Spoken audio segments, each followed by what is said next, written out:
Halo semuanya, selamat datang di podcast Sesat Diri. Di episode hari ini, gue dan Bayu akan membicarakan jenis meditasi yang lagi kita berdua lakukan, yaitu meditasi untuk membentuk masa depan. Di sini kita akan ngobrolin apa aja sih yang kita perlukan dalam meditasi ini, prinsip-prinsip apa yang ada di dalamnya, dan impact apa atau pelajaran apa yang kita dapatkan dari meditasi ini. So, enjoy this episode.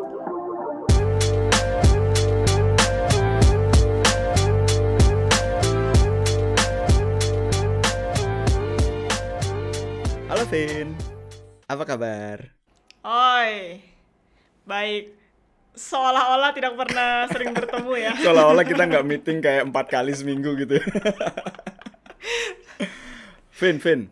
Tapi mungkin ya yang ngikutin kita ini sih sadar kita kayak udah jarang ngobrol berdua. Iya nih, makanya gue juga kangen banget nih kita ngobrol-ngobrol berdua dan buat episode kali ini kita berdua pengen ngomongin ini Vin ya, karena kita berdua juga tahu kita lagi menjalani satu jenis meditasi gitu ya. Dan di sini basically kita pengen share satu sama lain, kita pengen update satu sama lain, tapi juga share ke teman-teman apa yang kita lakuin, hasilnya apa ya, basically tentang perjalanan si meditasi inilah gitu ya, yang lagi kita jalanin setelah beberapa waktu ini gitu kan ya. Jadi kalau ngomongin temanya tuh adalah gimana kita bermeditasi untuk meng-create masa depan kita sendiri. Nah, gitu kan ya. Nah, kalau gue mau tanya lu nih, Vin, secara details gitu ya, proses meditasi lu untuk meng-create masa depan lu tuh sendiri tuh gimana, Vin, kalau lu, Vin? Bilangnya proses apa bukan ya? Sebenarnya gue lebih ke ini sih, Bay. Karena gue kan mencoba meditasi itu udah kayak 2 tahun lalu ya bisa dibilang. Oh, oke. Jadi dari yang awalnya itu, tapi ini nggak rutin ya, jangan diartikan gue kayak setiap hari bermeditasi. Gue baru mau bilang anjing Nggak udah sama 2 tahun, sekali. anjir udah lama banget juga ya, penasaran karena gue nggak tahu juga ya lu udah selama itu. Iya, nggak udah selama itu, cuma ya maksudnya gue mengenalnya di 2 tahun belakangan itu gitu. Dan mulai mencoba bermeditasi dari yang ringan tanda kutip, cuma yang kayak 2 menit, 3 menit gitu, yang cuma ngamatin nafas kayak gitu. Sampai akhirnya emang beberapa bulan belakangan gue tertarik sama meditasinya si Joe Dispenza sebenarnya. Kan kebetulan gue baca bukunya dia juga kan.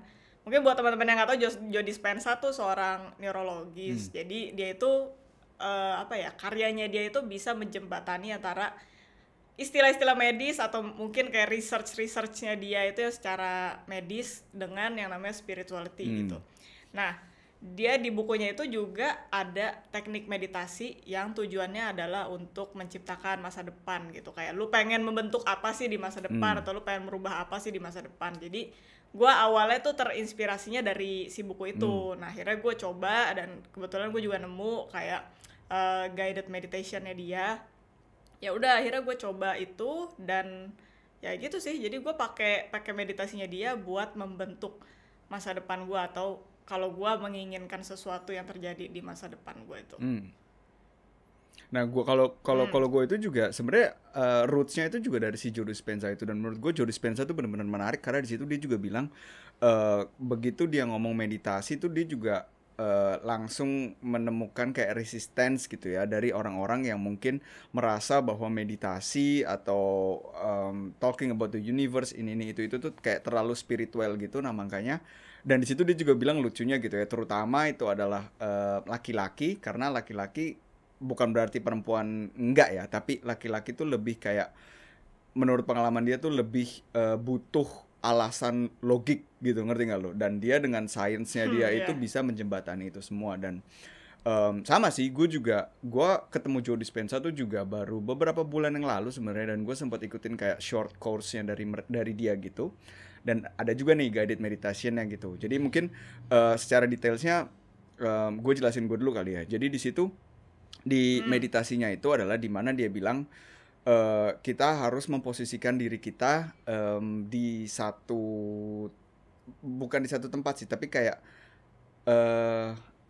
out in the space gitu ya. Kalau bahasa Indonesia di luar angkasa, tapi kok kayaknya salah ya. Tapi maksud gue basically nowhere and in no time, itu yang dia bilang. Jadi benar-benar kita fokusin ke mulainya tuh ya ke ke ini kita aja, ke awareness kita aja gitu loh, sampai ada satu poin di mana kita juga bahkan tubuh kita di saat kita bermeditasi itu ya kita udah ngebayangin tubuh kita tuh kayak dissolve gitu loh. Jadi yang ada ya cuma tinggal awareness kita doang gitu.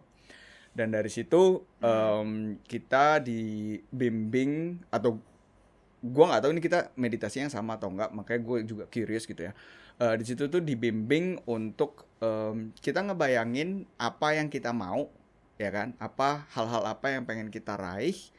Nah, poin pentingnya di situ adalah tidak di membayangkannya itu, tetapi kita merasakan dengan jelas di hati kita di saat kita membayangkan masa depan itu atau hal-hal yang pengen kita miliki itu, kita bayangkan atau kita rasakan rasanya tuh kayak apa gitu loh di hati kita gitu loh. Kalau misalkan jadi bukan kalau nanti sudah tercapai, tapi karena di bayangan kita itu udah ada, berarti hasilnya itu udah tercapai.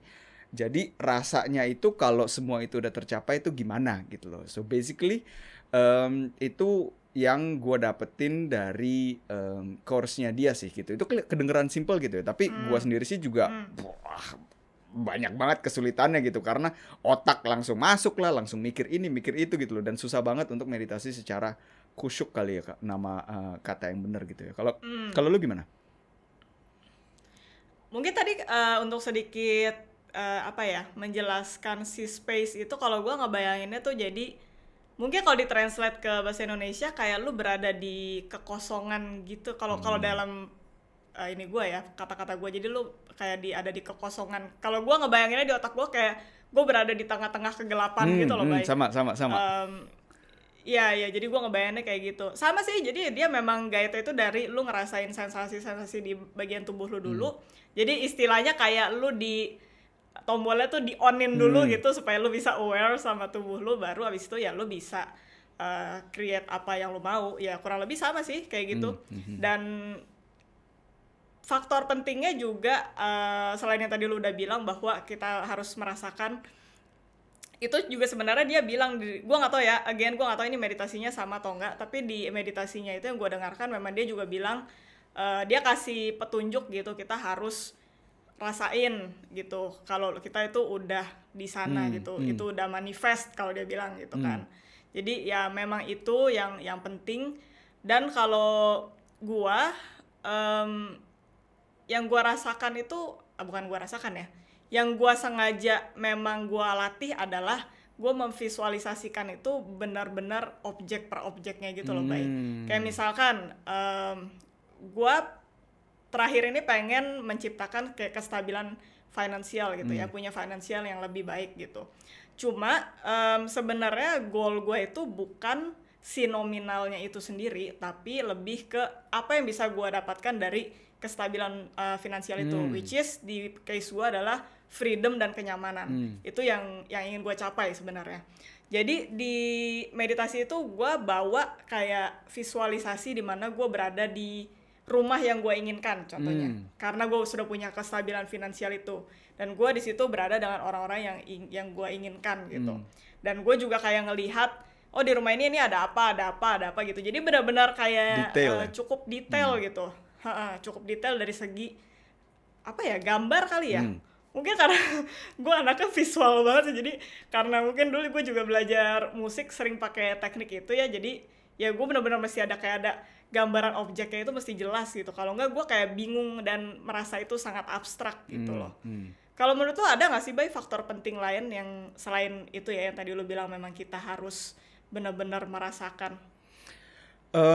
Faktor pentingnya di saat bermeditasi ini ada beberapa sih yang gue juga lakuin buat diri gue, atau gue ngingetin ke diri gue ya. Details di dalam membayangkan itu udah ini banget lah. Itu gue juga melakukan hal itu gitu loh. Dan kalau gue pribadi juga gue agak sedikit sulit, bukan sulit ya. Gue terinspirasi dengan lu bilang pada saat lu bilang buat lu itu bukan nominalnya tapi rasa yang mau lo dapetin dari nominal tersebut gitu kan. Nah menurut gue itu juga adalah satu faktor yang penting gitu loh. Jadi lu bukan nge-pinpoint di dalam segi materinya itu apanya gitu ya. Jadi bukan goalsnya itu adalah A, B, dan C, tapi lebih ke arah gitu. Kalau gue udah punya ini, kalau gue di dalam situasi ini, itu rasa apa yang gue rasain gitu loh. Nah, details itu penting, dan kalau misalkan buat gue sharing sedikit, salah satu yang gue meditasiin adalah dimana gue, misalkan gue berbicara di depan ini, Vin. Gue berbicara di atas panggung gitu, di atas stage gitu ya, dan gue melihat dimana setelah gue selesai berbicara itu, setelah gue ada satu speaking event, orang-orang juga datang ke gue dan bilang, bye, thank you banget lu udah berbicara tentang tema ini gitu loh. Dan rasanya itu tuh yang gue coba bener-bener tekenin dan garis bawahi gitu ya. Wah gila, betapa indahnya kalau memang gue bisa berturut andil di dalam perubahan hidup seseorang, di dalam transformasi seseorang untuk menjadi orang yang positif gitu. Jadi detail itu penting. Yang kedua yang menurut gua penting juga adalah di saat kita bermeditasi gitu ya, bahwa kita melakukan meditasi itu tuh gimana ya, bukan hanya repetisi, Vin.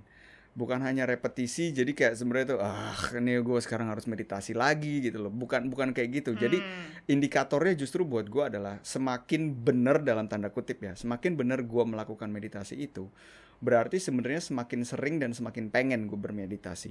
Ngerti nggak lo? Karena gue akan ada di sustan seperti itu gitu kan. Tapi kalau gue udah tahu anjing gue sekarang harus meditasi lagi, wah berarti itu adalah indikator yang harus gue sadarin dan harus gue kulik lagi nih. Kenapa ini menjadi repetisi? Sama halnya ada satu hal yang gue lakuin juga untuk mengkatalisatorkan si meditasi ini atau si bayangan-bayangan ini gitu, dengan menulis details-detailsnya gitu ya. Menulis details-detailsnya. Jadi yang gue lakukan tuh menulis. Jadi sebelum gue bermeditasi, atau mungkin again gitu ya, kalau lu orangnya visual banget, gue nggak tahu deh, gue kayak kurang kreatif, gak tahu deh, pokoknya gue untuk bisa mengeluarkan visual itu tuh gue butuh waktu yang lama gitu loh. Jadi gue take time sebelum gue bermeditasi untuk nyiapin waktu yang lama ini gambarannya apa sih, gue kayak mendesain dulu gitu loh, apa-apa aja yang pengen gue meditasiin, dan details-details seperti apa itu gue tulis. Gue pengen ini. Nah baru habis itu gue meditasi gitu. Tapi again gitu loh, satu hal yang penting, dan menurut gue itu juga sama kayak, ini gue gak tahu deh skandalus atau enggak ngomongnya gitu. Itu sama kayak sebenarnya lu berdoa gitu ya. Berdoa, atau lu ke gereja, atau lu ke masjid, atau lu sholat, atau apapun itu gitu ya. Once lu melakukan itu hanya untuk repetisi, ini subjektif pikiran subjektif gue ya. Kalau lu melakukan itu hanya untuk repetisi dan lu tidak go in the depth, dan lu lupa why am I doing this? Kenapa sih gue ngelakuin ini gitu loh? Kenapa? Kalau lu lupa akan kenapanya, dan lu udah kayak mesin aja, lu itu melakukan itu hanya based on repetition, itu menurut gua hasilnya tidak akan optimal, dan itu bukan awal yang baik atau bukan pondasi yang baik untuk berdoa, bermeditasi, melakukan kegiatan ibadah atau apapun itu. Kalau menurut gua itu sih. Enggak, gue setuju sih kalau soal itu, karena kan ya apa ya, kalau cuma mengucap doang ya nggak ada bedanya kayak lu ngomong sehari-hari, lu nggak bakal perlu bermeditasi ya. Cuma yang lu cari di meditasinya itu kan, atau di berdoa itu kan, adalah ya balik lagi ke feelingnya itu sih, feeling bahwa lu menaruh kepercayaan juga itu mungkin terjadi gitu kan. Kalau cuma bisa mengucap doang ya lu ucapin aja udah sehari-hari gitu kan. Nggak usah repot-repot bermeditasi. Ada satu ini, Vin, ada satu satu quotes, ini intermezzo sedikit ya. Satu quotes yang waktu itu lu sempat bilang juga yang menurut gue super sangat menarik, yang ada hubungannya sama beggars. Gimana, Vin, quotesnya? Itu kata Joe Dispenza, bukan quote gue. Bukan salah aku. Kejatuhinnya ke Joe Dispenza. Joe Dispenza, salah dia. Iya sih, Joe Dispenza waktu bilang praying is for beggars. Jadi katanya kalau ya berdoa katanya hanya untuk pengemis gitu ya. Kalau diartikan dalam bahasa Indonesia, which is ya cukup harsh sih menurut gue, cukup gamblang gitu. Mungkin ya, tapi yang dia maksudkan di situ mungkin ya bukan bermaksud menghina orang-orang yang suka berdoa atau menjadi seseorang yang kasar gitu ya. Cuma ya itu tadi, dimana lu kalau berdoa cuma mengucap doang tapi lu tidak benar-benar merasakannya dan punya faith di dalamnya, itu kan ya jadi kosong aja gitu apa yang lu ucapin. Dan kan. apalagi biasanya isi doa ya kalau kita mau jujur ya biasanya minta ya. Jadi cuma minta-minta doang gitu Iya. judulnya kan. Iya, Ya, iya. ya, Ya makanya kan di apa dianalogikannya sama si pengemis tadi ya, kalau di quote ya, dia. ya. Nah, ini setelah kita bermeditasi seperti ini, Vin ya, setelah kita memfokuskan dan memvisualisasikan hal-hal apa aja yang pengen kita raih di dalam hidup kita gitu ya. Apakah lu setelah bermeditasi, ya mungkin bukan setelah satu sesi gitu ya, tapi apakah di dalam lu bermeditasi itu dan lu abis itu udah dan menjalankan hidup lu sehari-hari gitu ya, itu sebenarnya tuh ada ekspektasi nggak, Vin, yang keluar di dalam diri lu? Awalnya mungkin ada ya kayak semua orang meminta pasti pengennya itu terrealisasikan gitu ya. Cuma gue pun akhirnya belajar nggak cuma di bidang meditasi ini, cuma di hal-hal lain juga gue mulai berhenti yang namanya berekspektasi sih, Bay. Karena terlalu banyak kemungkinannya dan kita itu tidak bisa mengontrol semua kemungkinan itu. Jadi semakin lu berekspektasi, menurut gue semakin besar kemungkinannya lu kecewa. Jadi gue sih sekarang lebih belajar untuk tidak berekspektasi ya, termasuk soal ini gitu. Gue taruh kepercayaan, cuma tidak berekspektasi. Kalau memang terjadi dan jalannya ya udah terjadi, kalau enggak ya udah, mungkin ada hal-hal lain di perjalanannya yang bisa gue ambil pelajarannya gitu. Kalau lu emang lu berekspektasi, Bay, di proses meditasi lu itu? Gue nggak tahu apakah ekspektasi adalah kata yang benar atau bukan gitu ya. Tapi yang gue tahu adalah apa yang gue bayangin itu sudah terjadi dan di dunia nyata ini di saat kita hidup gitu ya. Yaitu basically hanya menunggu waktu aja bahwa semuanya itu akan terkristalisasi. Ngerti nggak? Tapi makanya gue nggak tahu apakah itu ekspektasi, apakah benar kalau gue ngomong gue mempunyai ekspektasi bahwa itu akan terjadi. Tapi kalau ekspektasi kan kayak lu nggak tahu tapi lu expect ya. Tapi ini lebih ke kayak gue tahu ini udah terjadi, gue tahu ini akan terjadi gitu loh. Dan di setiap visualisasi gue dan di setiap di setiap doa gue gitu ya, gue tuh selalu nambahin terakhirnya adalah dan gue mau yang terjadi ke gue adalah hal yang paling baik buat gue. Kenapa gue ngomong kayak gitu menutup semuanya? Karena gue juga punya apa ya? Gue tahu bahwa terkadang hal-hal yang gue inginkan dan jalan-jalan yang gue pikirkan itu tuh belum tentu yang terbaik buat gue.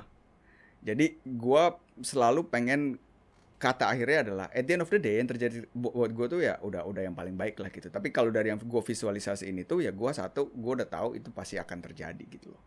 Dan yang kedua, ekspektasi, ada satu ekspektasi dan gue di sini mulai mengerti kalimat ini, Vin. Expect the unexpected. Jadi gue berekspektasi bahwa sesuatu yang tidak gue expect akan datang. Apa artiannya?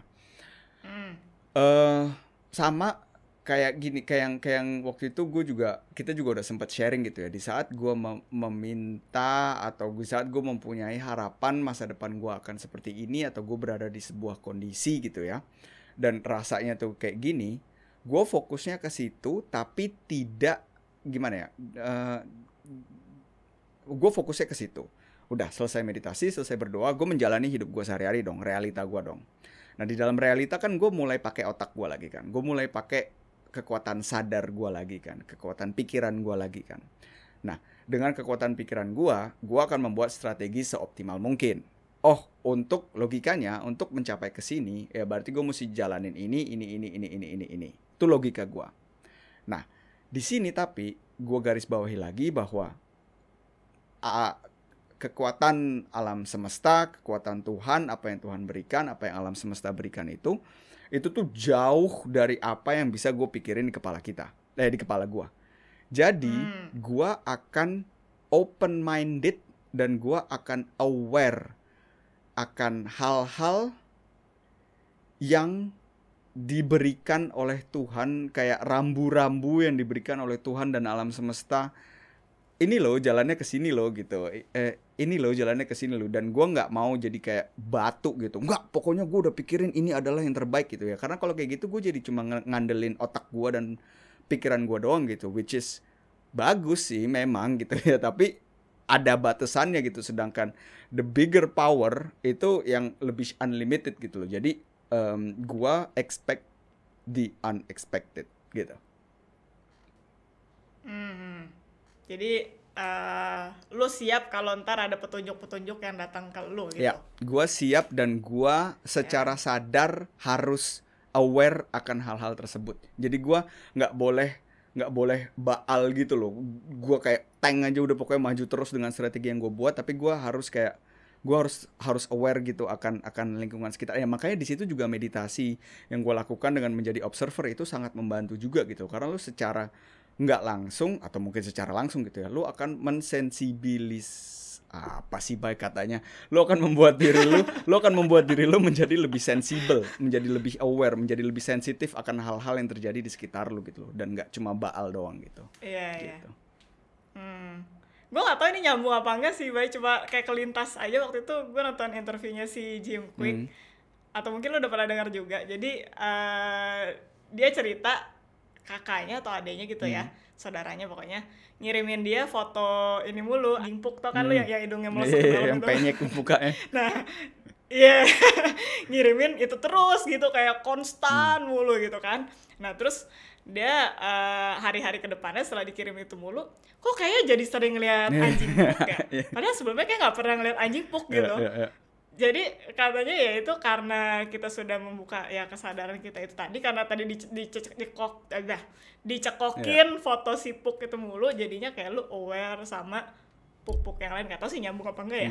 Nyambung sih kalau menurut gua, karena sama yang barusan. Nggak nyambung ya, karena maksud gua itu dia gitu loh. Kalau lu juga dengan lu menaruh intensi lu dan memvisualisasikan ke situ, dan again gitu ya, dan gue juga bilang di dalam doa dan visualisasi gua bahwa gua open akan semua hal gitu ya, yang terjadi ke gua akan yang terbaik ya. Gua begitu hal yang terbaik itu muncul dalam bentuk apapun itu, ya gue jadi secara sadar nggak sadar akan tertarik atau akan ketarik, aware attention gue tuh akan ketarik ke situ gitu loh. Jadi ya menurut gue itu ada hubungannya, sama aja sih sama kalau kayak lu stres dan lu fokusnya ke hal kenapa lu stres, ya lu akan menemukan jawaban-jawaban yang melegitimkan keadaan lu bahwa lu itu stres gitu. Jadi ya where your focus is, that's where you put energy in it, man. Nih tapi pertanyaan gua ya, Bay, lu kasih gak sih timeline gitu nih, misalnya kalau lu dalam dunia realita gini ya, lu punya satu goal gitu, pasti kan lu ada milestones-nya, ada timeline-nya, lu pokoknya bulan depan gua harus mencapai ini gitu kan. Nah di saat lu bermeditasi, lu taruh intensi lu mau apa gitu, lu secara sadar lu kasih timeline gak? Kayak misalkan, oke, gue akan bermeditasi dengan tujuan yang sama selama 3 bulan. Ntar kalau 3 bulan gue gak dapet, bullshit lah nih meditasi, gue ganti yang lain aja gitu. Doesn't work. Ada gak lu? Iya, ini udahlah pasti ini gak berguna. Terus ada gak lu kasih timeline itu gitu? Jadi seolah-olah kayak ngetes gitu loh, Bay. Kayak ngetes ini berfungsi gak ya? Gitu. Gua secara sadar tidak memberikan itu timeline. Kenapa? Karena di saat gue bermeditasi, again gitu ya, lu sama gue kita setuju bahwa di saat kita bermeditasi, kita dibawa ke sebuah dimensi di mana there is no time and there is no space. Jadi yaitu sudah gitu kan. Jadi gini, gue ngebayangin itu, lu bayangin kayak gini, Vin. Kalau misalkan penggaris nih ya, panjang dari 0 sampai 30 cm nih misalnya nih ya. Nah, di saat kita berada di dimensi meditasi itu, ini penggaris bukan dari kiri ke kanan, tapi dari gua tarik ini yang kanannya tuh gua bawa ke atas. Jadi dia horizontal, vertikal. Dia jadi vertikal. Ya kan? Yang menyebabkan kalau kita ngomongin sumbu X-nya ini adalah timeline, ya ini semuanya ada di saat ini gitu loh. Jadi lu sudah di mana apapun yang lu meditasikan, yang lu inginkan, itu sudah terjadi sekarang. Nah, begitu lu masuk lagi ke dunia nyata, ini penggaris ini lagi kan, horizontal lagi kan, ya kan? Nah, horizontal berarti ada timeline-nya ini kan. Nah, timeline-nya ini gue nggak tahu, dan gue nggak set itu karena gue nggak bisa tahu kapan. Tapi gue tahu itu sudah terjadi gitu loh. Tinggal nanti ya, kasarannya ya tinggal waktu yang menjawab kapannya gitu loh. Dan itu bisa sekarang, bisa nanti, bisa gue nggak tahu deh di kehidupan ini atau bukan, gue juga nggak tahu ya, tapi kita nggak mau ke arah situ gitu loh. Tapi maksud gue gua sendiri jawabannya adalah tidak mengeset waktu itu, dan disinilah peran faith menurut gua. Fun fact buat teman-teman yang dengerin juga, beberapa hari yang lalu gue out of nowhere gue juga nge-WhatsApp si Vina, Vin, menurut lu faith itu, kepercayaan itu bisa dilatih nggak sih gitu?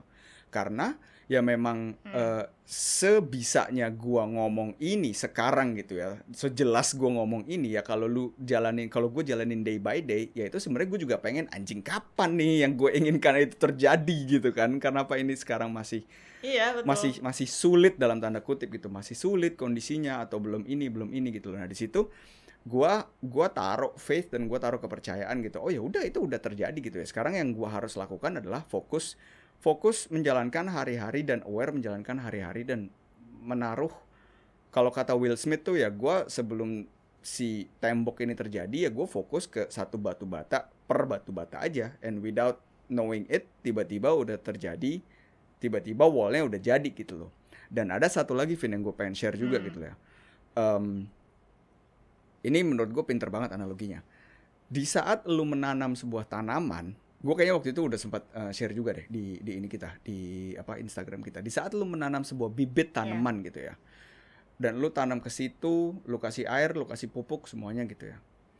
Nah, lu kan juga fokusnya adalah ke naruh pupuk dan ngasih air dan ngasih cahaya doang gitu loh. Dan lu harus percaya bahwa at one point ini akan muncul, ya kan?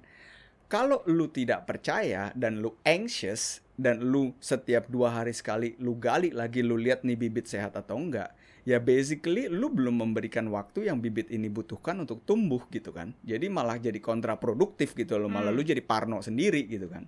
Nah itu yang itu juga salah satu alasan gue kenapa gue tidak memberikan timeline. Kalau lu gimana?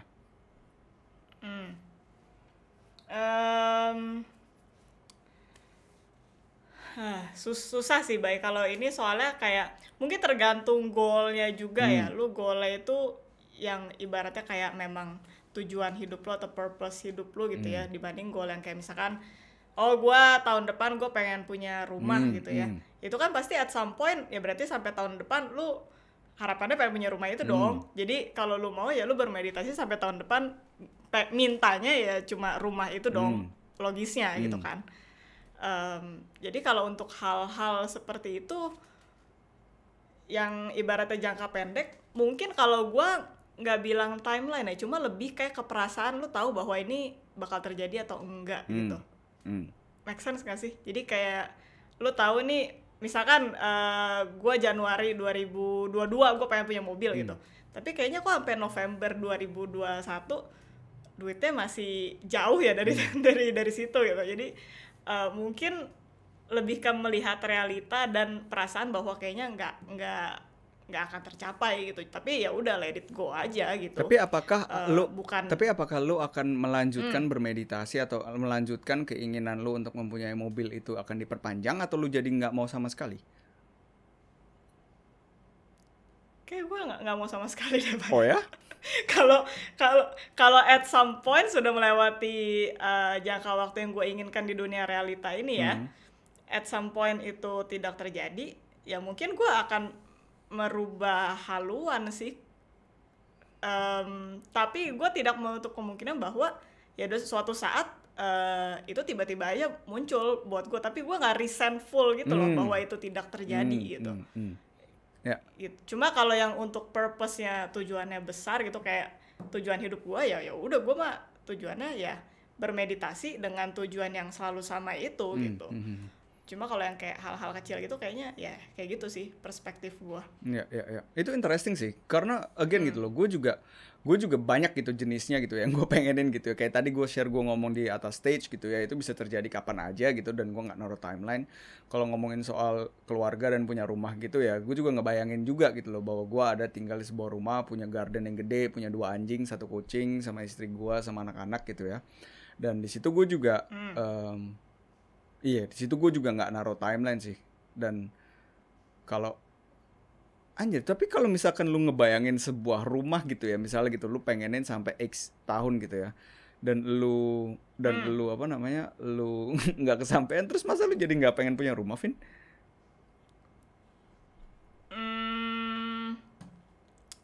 Bukan nggak pengen punya rumahnya sih, cuma menerima bahwa gue tidak punya di timeline yang gue tentukan di dunia nyata ini gitu. Yang menurut gue mungkin gini ya ngelihatnya, mungkin menurut gue yang menjadi kekuatan dari meditasi ini sebenarnya bukanlah si goalnya itu tercapai atau enggak kalau di gue ya, lebih ke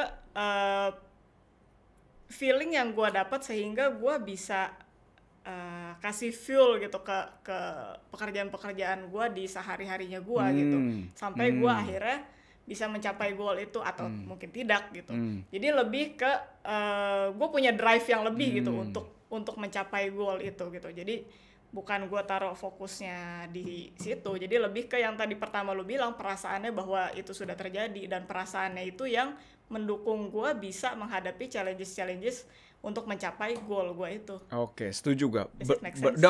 Ini make sense, berarti lu menentukan timeline itu bukan adalah timeline yang saklek, ini gue harus dapetin, kalau enggak gue jadi resentful yang tadi lu bilang, tapi lu kayak ngasih timeline itu ya hanya untuk ini aja kan, hanya untuk kayak lu mencoba untuk membuat milestone seperti yang kita lakukan juga di dunia nyata gitu, memberikan milestone ya, tapi kalau misalkan milestone ini nggak terpenuhi ya, oh ya udah ya, berarti gua edit lagi, gua audit lagi milestone apa nih selanjutnya gitu kan. Bisa aja milestone yang sama dipanjangin, atau bisa aja udah jadi berevolusi, jadi misalkan tadinya pengen rumah di tengah kota tapi pandangannya jadi rumah di desa atau apapun itu gitu kan. Gitu maksud lo kan?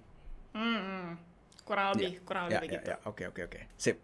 Nah, tadi gue juga udah ngomongin ini, Vin. Di saat kita bermeditasi, gue mengexpect the unexpected, ya.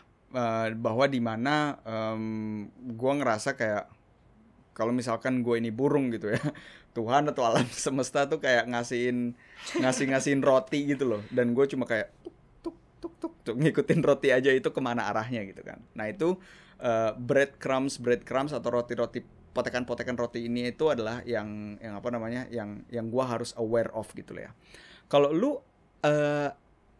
ada nggak kayak gitu juga gitu? Apakah lu juga mencari atau gimana ya, sadar akan hal-hal yang kalau lu pikir secara logika atau lu coba cari secara matematikanya gitu ya, itu kayaknya tuh kemungkinannya terlalu kecil gitu loh, but tiba-tiba itu ada gitu. Kalau lu ada nggak kayak gitu-gitunya?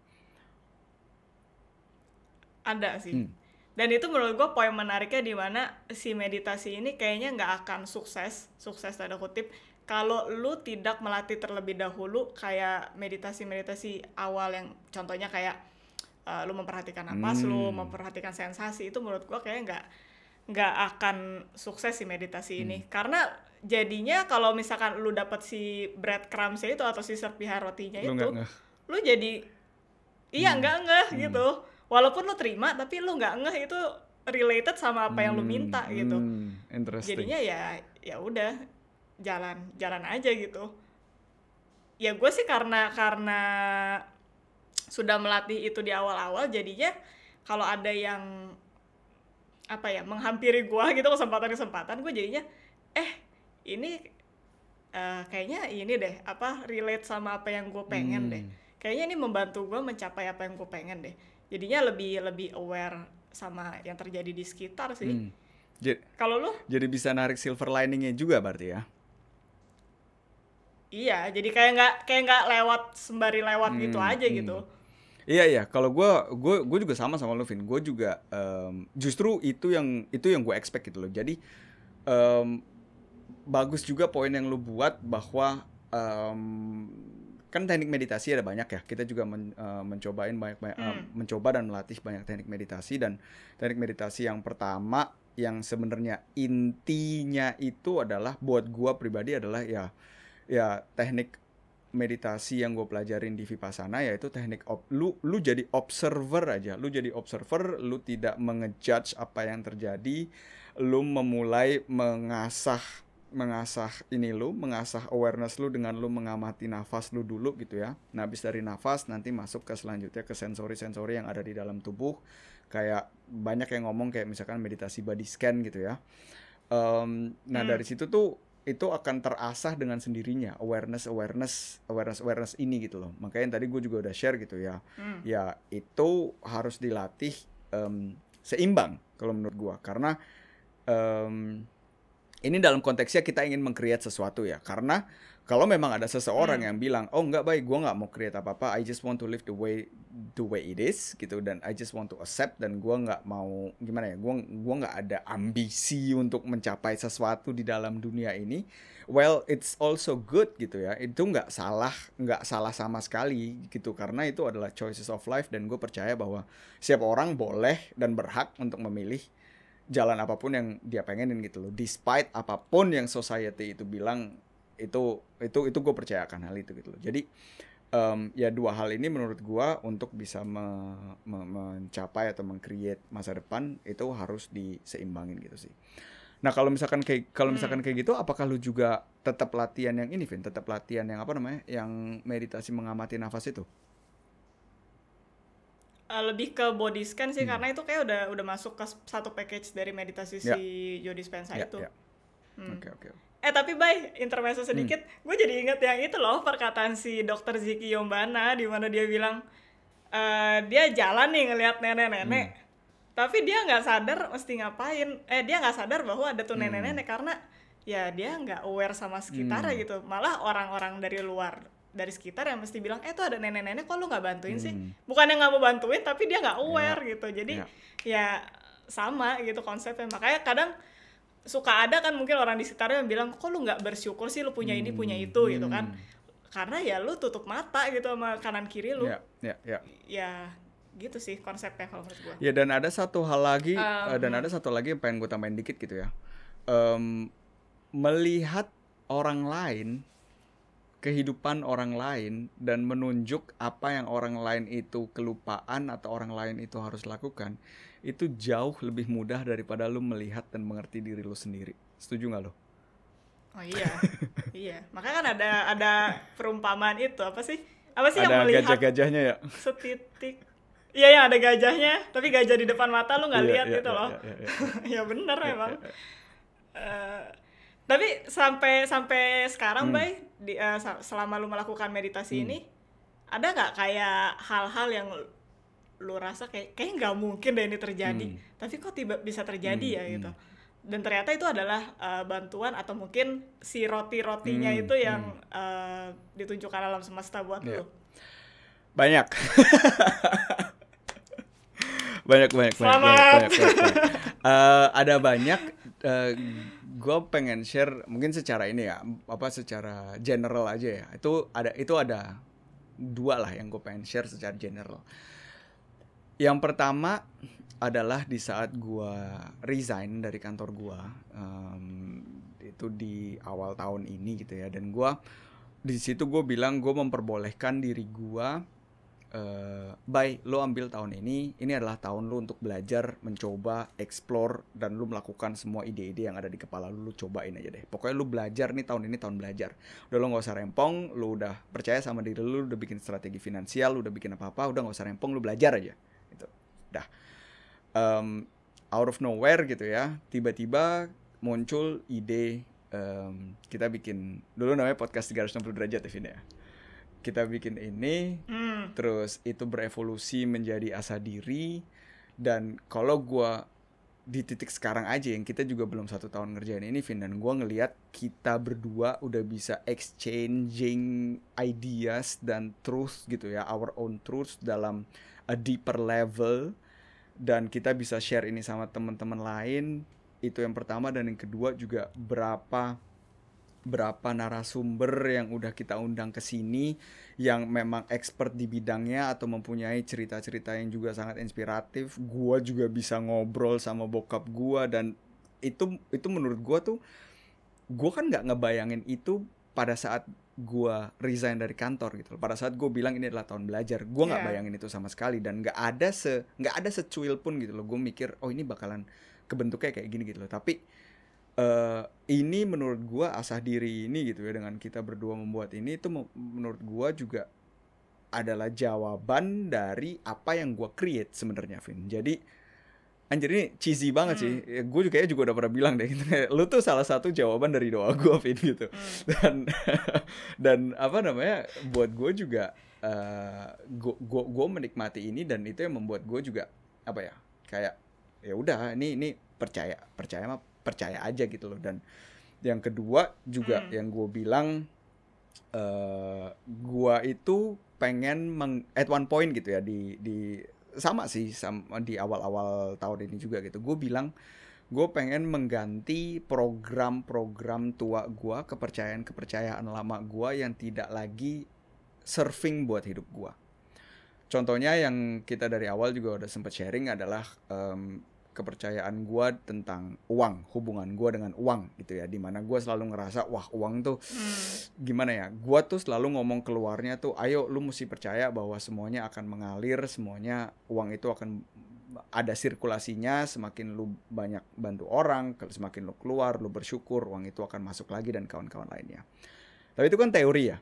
Prakteknya di gua memang pengen mengganti program ini, program yang kayak takut gitu ya, karena mungkin pengalaman gue masa lalu atau kepercayaan gue masa lalu, ini pengen gue ganti.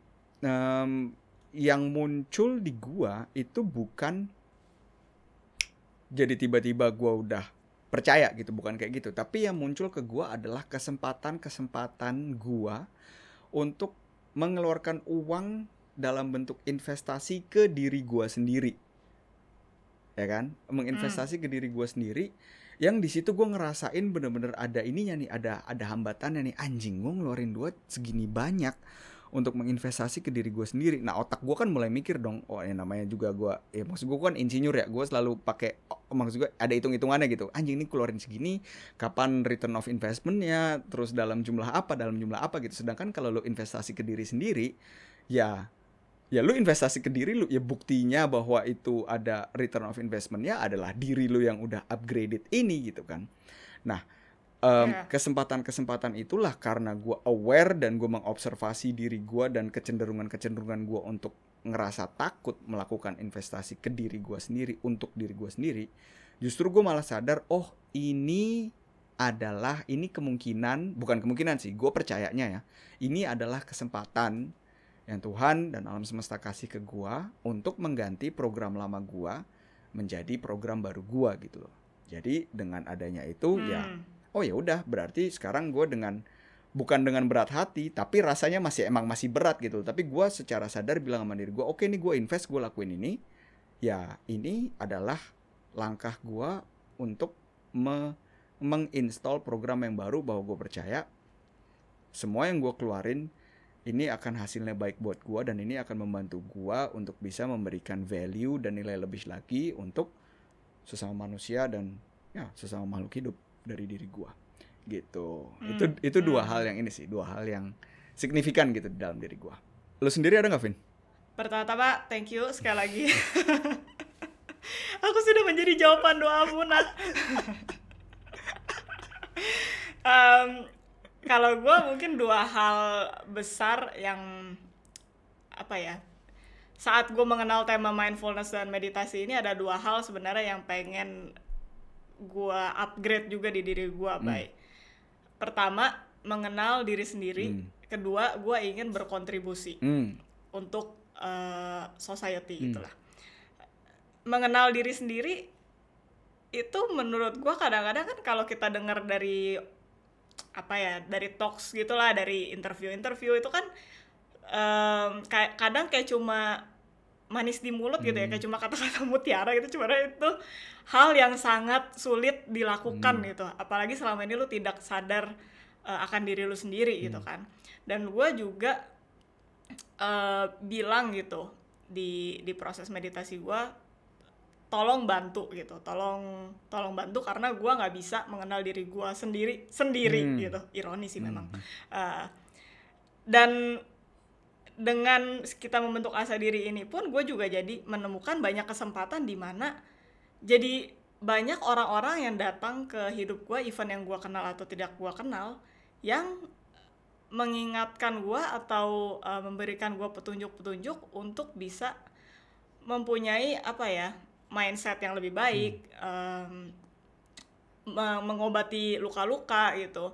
Gue tuh nggak sadar kalau gue tuh nggak happy karena gue punya sesuatu yang mengganjal di diri gue gitu loh, baik. Kalau gue nggak ketemu dengan orang-orang yang gue ketemuin itu, gue tuh nggak sadar itu, dan menurut gue itu sangat penting untuk mengetahui apa di diri lu yang ibaratnya apa luka yang ada di dalam diri lu gitu untuk bisa menyembuhkan diri lu itu juga kan. Dan gue tuh selama ini nggak happy, tapi ya nggak happy aja, cuma nggak tahu kenapa gitu. Nah kalau orang-orang ini nggak datang, kayaknya ya gue tetap akan unhappy sih sampai sekarang, dan ya mungkin akan depres juga kalau orang-orang ini tidak datang dan memberikan petuah-petuahnya dan petunjuk-petunjuknya gitu. Dan kedua yang berkontribusi itu kayaknya juga byproduct dari kita membangun si asah diri ini juga sih, baik. Jadi ya gue juga lebih lebih ingin untuk berkoneksi dengan orang-orang lain gitu. Dan gue juga jadi melihat bahwa kok kayaknya banyak hal-hal di sekitar yang tidak seimbang ya. Dan gue pengen jadi berkontribusi di dalamnya supaya membuat ini ya sedikit lebih seimbang lah, sekian persen gitu, 1% atau mungkin 0,5% or whatever gitu ya. Dan gue bersyukur bahwa ada orang-orang yang memang juga tertarik untuk bersama-sama berkontribusi dengan gue atau dengan kita ya untuk itu tadi, membuat hidup yang lebih seimbang atau untuk mempunyai mindset yang lebih berkembang untuk berjalan ke arah yang lebih positif. Jadi itu sih dua hal yang gue rasain di tahun ini, kayak benar-benar berkahnya tuh banyak banget dari segi banyak orang-orang yang bisa membantu gue mencapai dua hal itu sih. Ya. Gitu kalau dari gue. Yang gue kadang juga pertanyaan, Vin ya. Jadi kan kalau di dalam case lu atau di dalam case lu, orang-orang yang datang ini adalah yang gue lihat tadi adalah breadcrumbs, potekan-potekan roti yang diberikan oleh alam semesta dan Tuhan ke dalam hidup lu. Sama kayak di dalam hidup gue, bahwa kesempatan-kesempatan gue untuk menginvestasi di diri gue atau gue ketemu dan belajar dari banyak banget orang, dan sama kayak lu juga bahwa orang-orang ini yang kita juga jadi connected dengan gitu ya, connected with, itu adalah jawaban-jawaban potekan-potekan roti-roti itu yang alam semesta dan Tuhan itu berikan kepada kita. Nah, pertanyaan gue adalah, apakah lu proaktif untuk berasumsi bahwa mereka itu adalah jawaban dari doa lu atau potekan roti dari alam semesta, dari Tuhan, yang dasarnya adalah doa dan harapan dan meditasi dan visualisasi lo? Apakah itu adalah keputusan yang lo proaktif lakukan? Maksudnya jadi proaktif apakah gue percaya atau enggak? Karena kayak gini, karena bisa aja kalau misalkan gitu ya, pun kita sekarang udah latihan, udah melatih awareness kita gitu ya, kita punya awareness akan hal-hal ini. Tapi kan tetap tombol akhirnya itu kan ada di diri kita. Apakah gua mau menganggap, kalau ngambil case gua lagi ya, apakah gua mau menganggap kesempatan untuk berinvestasi misalnya di diri gua ini ya, mengambil kelas yang mahal untuk mengupgrade diri gua, kan gua bisa secara proaktif menyebut itu adalah jalan yang alam semesta ini berikan. Atau gue juga sebenarnya teoritis gue juga bisa memilih untuk tidak melihat seperti itu. Ngerti nggak lo? Make sense gak? Kayaknya gue lebih proaktif. Gue lebih proaktif melihat itu sebagai sesuatu yang ditunjukkan sih. Jadi itu lebih apa ya? Mungkin itu again hubungannya sama faith nggak sih, Bay? Jadi kayak ya, jadinya lu ada sesuatu yang bisa lu pegang gitu. Kalau lu cuma kayak berjalan doang tanpa melihat si petunjuk-petunjuk itu atau mengiyakan petunjuk-petunjuk itu kan, lu jadinya kan ya lu punya goal tapi lu nggak dapat sense itu tadi loh, ini bakal tercapai apa enggak gitu. Gimana ya jelasinnya ya? Ya gue pilih percaya bahwa hal-hal itu yang memang kalau secara gue analisa secara logis ya itu adalah hal-hal yang memang related sama apa yang gue inginkan. Gitu sih. Gue juga setuju, Vin. Gue juga secara proaktif memilih untuk berasumsi seperti itu karena kenyataannya, faktanya adalah gitu ya. Apakah itu benar kayak gitu atau enggak ya kan kita nggak ada yang tahu ya. Ngerti nggak lo? Karena memang ya nggak ada yang tahu gitu loh. Tapi again, yang gue pengen coba untuk tegaskan di sini adalah buat mungkin juga reminder buat lo, tapi definitely reminder buat gue dan juga buat teman-teman, semoga juga gitu ya. Asumsi kita terhadap sebuah kenyataan atau terhadap sebuah situasi atau apapun itu semua ada di tangan kita. Gimana kita berasumsi, gimana kita bereaksi akan hal-hal yang terjadi di luar kontrol dari kita. Nah, lu mau pilih lu punya pikiran positif atau lu mau punya pikiran negatif, yaitu dua-duanya legitim, lu boleh pilih. Cuma ingat bahwa ya lu cuma punya satu hidup di sini. Ya kan, lu cuma punya waktu dari sekian sampai kita nggak tahu nanti umurnya berapa. Mungkin ya lu mesti tanyain apakah lu pengen hidup dengan full of hope gitu ya, full of excitement gitu ya. Wah, ini kayaknya nih ini adalah jalan yang harus gue lakuin nih. Jadi meskipun ini susah, udah nggak apa-apa lah gitu. Udah tutup mata, giginya dikencengin, udah gue tembus ke sini gitu loh, karena gue tahu nih akan membawa gue ke hasil yang gue inginkan. Itu kan full of hope gitu ya. Jadi meskipun lu sakit atau nggak enak, uncomfortable sekarang, tapi lu punya hope for something better gitu ya. Daripada kalau buat gue pribadi, daripada udah sakit lu nggak ada, kalau menurut kata lu Vin, nggak ada pegangan lagi, gue mesti pegang kemana, ini mau dibawa kemana, kenapa ini terjadi gitu kan. Oh Tuhan, kenapa saya menjadi korban di dalam hidup ini, kenapa tidak ada yang batang membantu saya. Daripada gitu loh, ngerti nggak lu? Jadi kalau gue ya itu adalah pilihan yang lu ambil, mau lu sadar atau enggak, lu ambil pilihan itu. Jadi mendingan lu sadar pas ngambil gitu sih. Tapi mungkin satu hal yang penting, dan ini gue rasakan banget sih.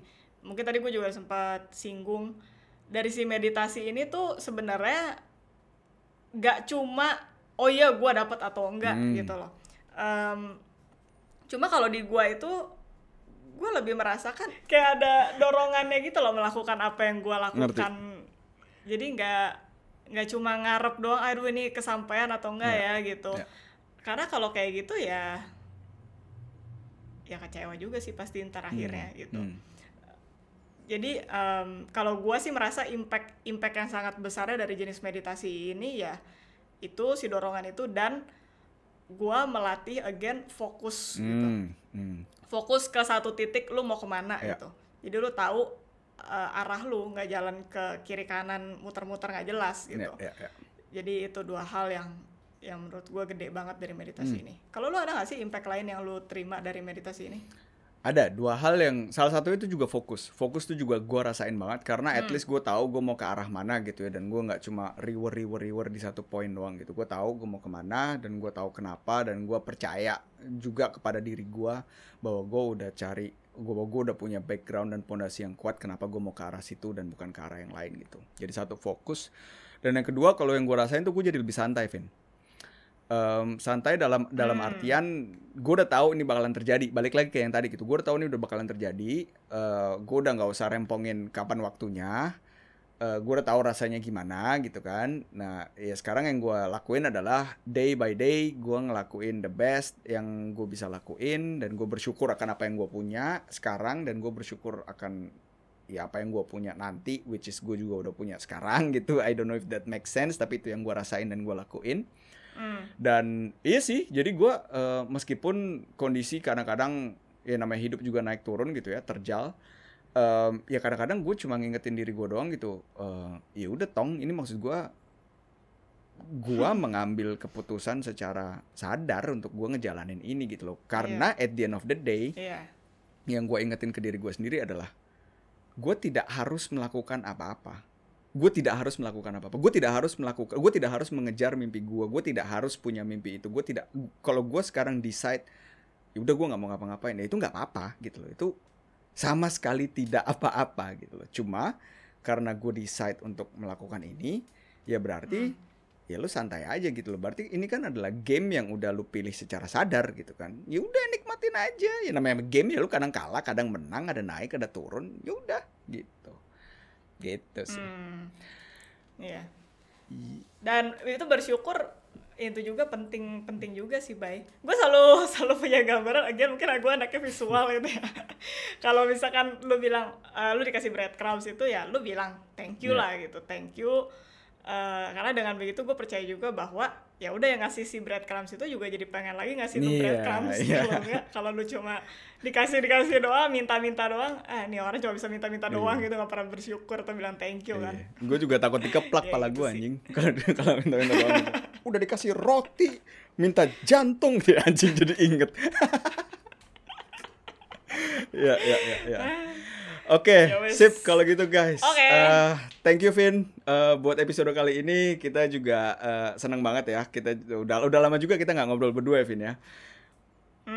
Semoga teman-teman yang dengerin episode ini juga menikmati episode ini dan mungkin juga bisa tertarik untuk melakukan meditasi, baik itu meditasi mengamati nafas atau mencoba untuk meng-create masa depan atau apapun itu. Dan ya, semoga ini bisa memberikan value lebih buat kalian. Dan kalau ada pertanyaan, jangan ragu-ragu, bisa langsung hubungin kita di Instagram, bisa tulis email ke kita dan kawan-kawan lainnya. Nanti ada info lagi setelah saat ini. Tapi untuk sekarang yang bisa kita sebutkan adalah have a nice day dan sampai ketemu di episode selanjutnya. Hey guys, thank you udah ngedengerin episode podcast Asa Diri kali ini. Semoga episode tadi bisa memberikan nilai lebih dan value lebih untuk lo yang ngedengerin.